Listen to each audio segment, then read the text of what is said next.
get to the big propeller? Oh, Georgette, I can't read this. It says, no, that's not right. It's left.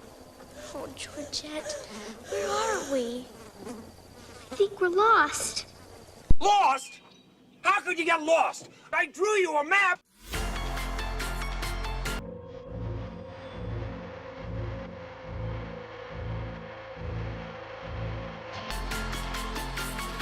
Hello and welcome to The Pond, the strange corner of YouTube, where we do reviews, deep dives, analyze Disney villains, and have shorts dealing with the homestead and wildlife.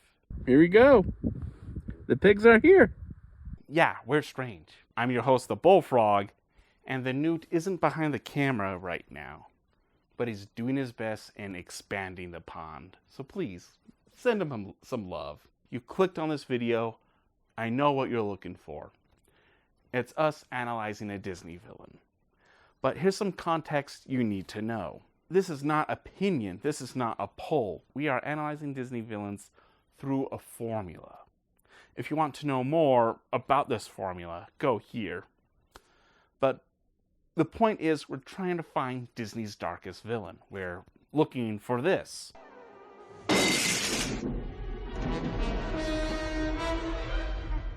Hello. But as Disney. Context is established. Disclaimers are done. Let's talk Fagan from Disney's Oliver and Company.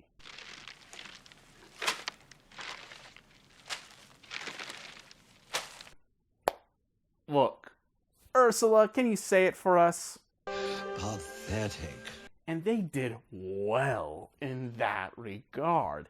Is it the fact that he is so rail thin and that his clothes and everything he wears is too big? It's homeless and hobo about this character and his design. Whether it's because of that red shirt, blue pants, the suspenders, that trench coat he has is green. Which means he's going to be put into the Green Club. What is the Green Club? It's a pattern we've noticed, that there's many Disney villains that have a green look to them. Whether it's an eye color or smoke, you're there. If this is going to be an edge or a hindrance, we'll know in the future. But until that time comes, he's part of the band. You've got it. And I don't even know what it is, but you've got it. And that's why you're in the band. One more piece of the puzzle of his design, and that is his voice actor. And I need to go to the handy dandy notebook for that.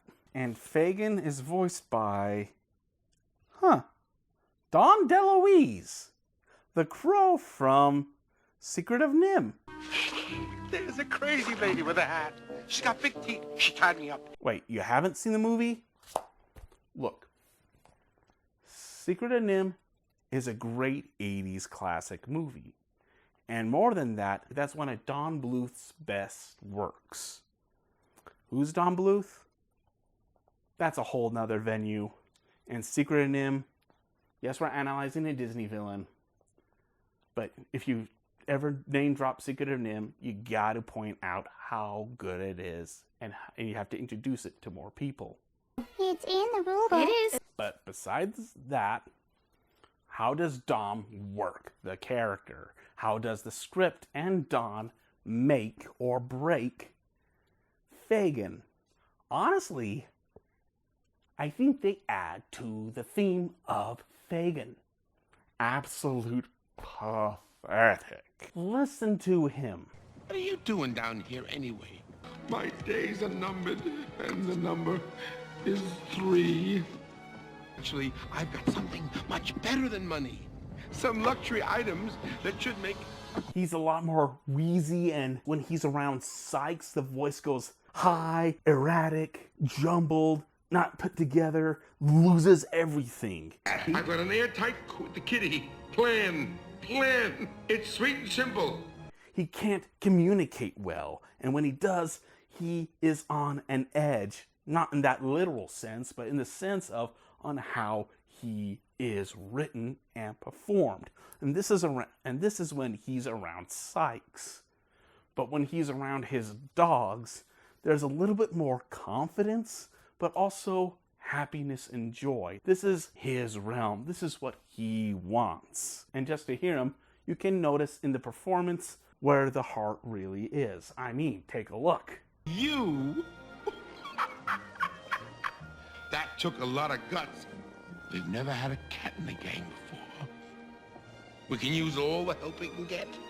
But we aren't looking for that. We're looking for villains. We're looking for this. You're not gonna shoot a puppy, are you, Jack? Yeah, in the face. Why? But as a Disney villain, we're not getting that from Fagan. So, brother, you're a 1. Now this may hurt a lot. What am I saying, May?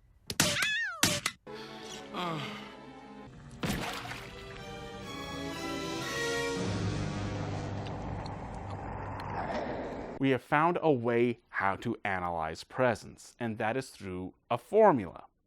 So we have a formula within our own formula. Like a taco within a taco? A double-decker taco supreme. Basically, this is what we have constructed in how to analyze Disney villains and how to see their presence. And with Fagan, we have to do the same thing as we did with the Sheriff of Nottingham. We have to analyze his history first. Now, Fagan, in the history of Oliver and Company, is that he's based off of Fagan from Charles Dickens' Oliver. Please, sir, I want some more. I haven't read the book, but I have seen movies about Oliver. Through these sources that I have seen, he is the leader of this gang of pickpockets and thieves. And as these kids go out collecting money and trying to establish the means for Fagan to distribute the money for the kids and buy food and shelter. But there is kind of a sinister air to Fagan in this aspect. And that is kind of where Charles Dickens' Fagan is. But Disney's Fagan doesn't have any of that. Really? I couldn't tell. And we can see that through his introduction. Because when we first meet him, this is what we get. Hello? What's the matter with you guys? Don't you understand? Sykes will be here any minute. This is Disney saying, you're not getting Charles Dickens. This is a character introduction of a man struggling. This is a man that has a pathetic air to him that just screams desperate times and desperate measures. And his introduction is kind of a small preamble to Sykes. I mean, after all, first thing he establishes when he's being introduced. Don't you understand? Sykes will be here any minute. And with his introduction, we can see the promise of Fagan. Pathetic. That is his promise. There's nothing to establish more than struggle and desperation, but yet a heart of gold. But it kind of highlights the point. There's nothing threatening about him. He's not scary. He doesn't have an air of menace. He is not to have that. And when he's trying to be threatening, he is meant to be taken lightly, even though he is choosing a darker way. This establishes that. You can't take that serious, can you? So that does lead to, how does he affect the environment? He does. Really? But not in the sense of what we want. We are looking for villains. We are looking for menace. We are looking to reestablish this. You could have just let me go, and perhaps I would have spared you. Fagan won't deliver on this. The way how his character is written and drawn and depicted, the environment that Fagan brings is more than just pathetic. This is a man establishing want and need. What does he want? He wants to be out of Sykes' debt. How am I ever going to come up with all that money? What he needs is actual acceptance. Not the acceptance of society, but the acceptance of this is a man that has a genuinely good heart. He wants to have that, but he gains that through animal means. He's uncomfortable with humans seeing that. Not because he doesn't want it, he's unsure on how to, well, feel about that. He's uncomfortable, but it doesn't mean he doesn't like it. He just doesn't know what to do with it. It's kind of obvious what we're leaning to with his presence and what the number's going to be. But before we can go there, we do have to talk about time. Why? Well, this isn't a tier list. This isn't meant to be like that. We are looking for numbers. We are looking to see who's number 1, who's number 10, who's number 100, maybe. I don't know. That's the point. We are trying to find the worst of the worst. And timing is going to be a tool to help us with that free-for-all. And to see how long Fagan is on screen, we have to go to the handy-dandy notebook. And he is on screen 13 minutes and 59 seconds, estimatedly. And let's get to the obvious point. This man doesn't have the presence we want. He is a 1. Now this may hurt a lot. What am I saying, May?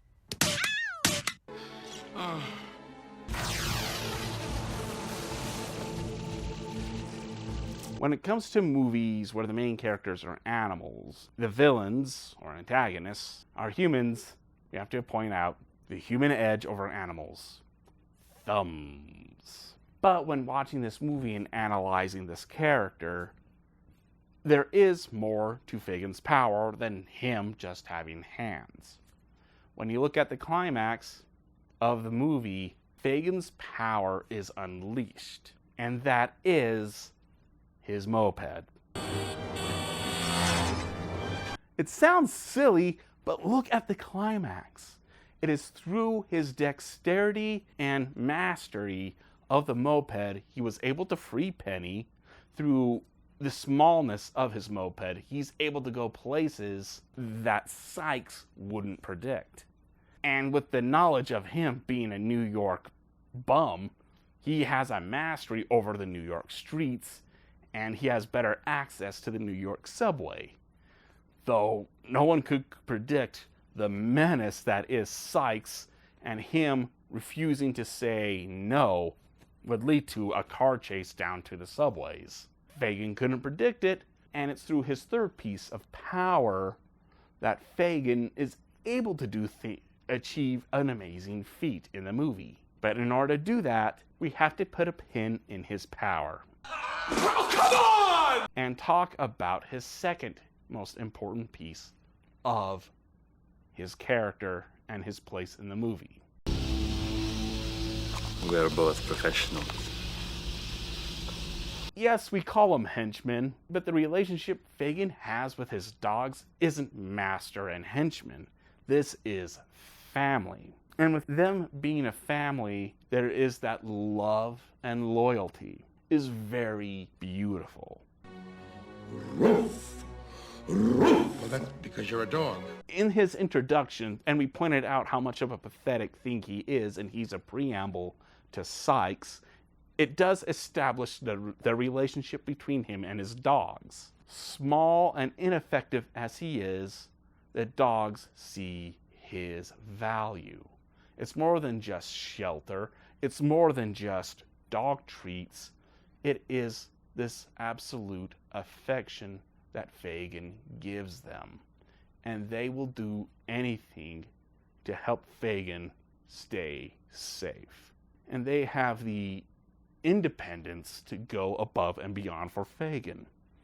They have the tools and means to steal car radios. That's what led to Penny and Oliver meeting each other. When the dogs knew they needed help Fagan, they put Oliver first.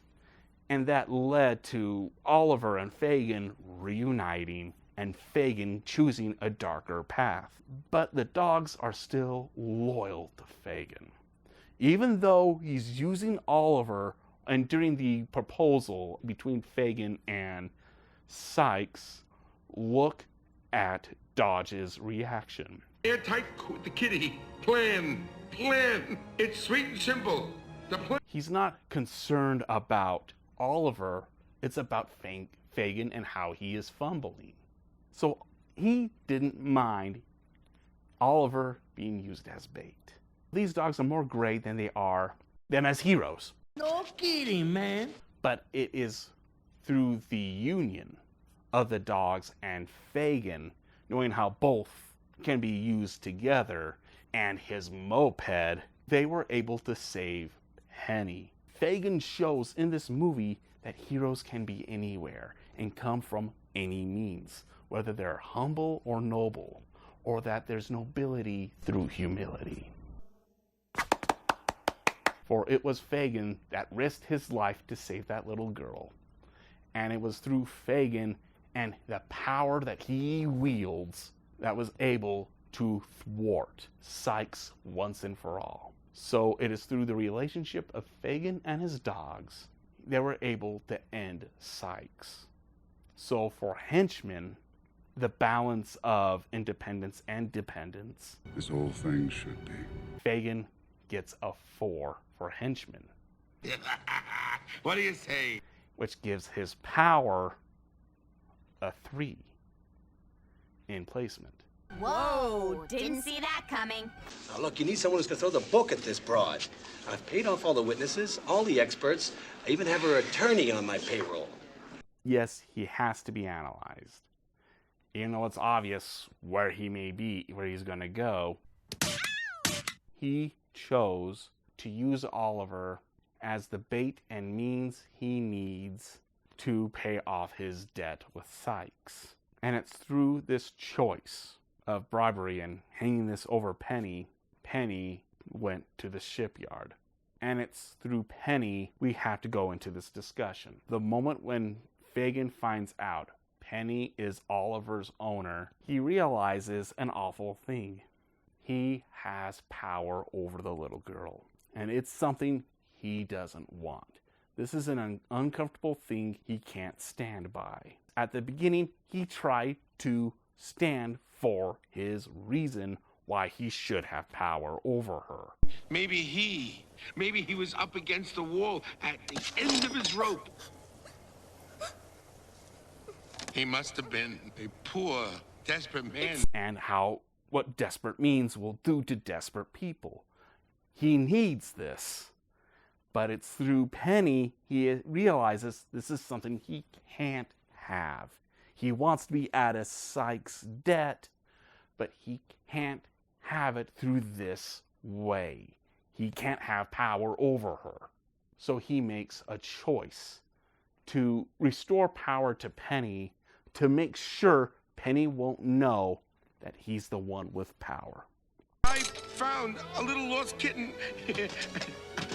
I don't know. Take a look. Maybe he's yours. Oliver! Oliver! Oh my God. And it's through this Sykes usurps Fagan in this point in the movie and leading to the climax. It is through Fagan's choices Sykes is now put in the position of having power over Penny. And he uses it far more aggressively to the point that it is established he is the one that is power in the movie. Sounds fair. Hagrid point this out in his character analysis. But Fagan brought Sykes to this point, though Sykes more put himself in there. Fagan made this happen. But Fagan isn't like Honest John. With Honest John, through his analysis, he was creating power and putting people in power. Fagan created power but didn't want it. Sykes took that from Fagan. But why do we have to talk about this and establish this so much? This video is going to be a notch for Sykes in the free-for-all. When we analyzed the Sheriff of Nottingham, is going to be nothing more than give a point to Prince John. In this analysis is the same thing. he's going to be a notch, an extra point for Sykes in the free-for-all. And what makes this so unique is that he will have a better edge than Prince John, because Sheriff of Nottingham is a glorified henchman, but so effective he's his own villain. But Fagan having power taken away and giving Sykes more power, this is more of a bigger edge and a harder point for Sykes. So why this video is important is that Sykes gets an extra point. And this is more than a level up, but for the free-for-all. And it's quite obvious where Fagan's gonna be. He is a low green. We more follow an outline than a script. And we are like you. We don't know who's going to end up on top. We're going to gather information and see where it's going to lead us. And we're going to get close to seeing where the free-for-all is going to take us. And speaking of getting close, by the end of this year, the Dark Age of Disney will be done. That's right. Ratigan is going to be the last Disney villain of the Dark Age to analyze. What was that? So next year, though it's quite far, it's still close, is going to be into the Disney Renaissance. And that is going to be very fun. So after this video, we're going to have a few left. And there's a lot of work I still need to do. Even though there's more Disney villains, and not enough, but still a lot, there's other things we do as well. And our next video, it's going to be interesting to see what it's going to be. But until that time comes, this is the Bullfrog signing out.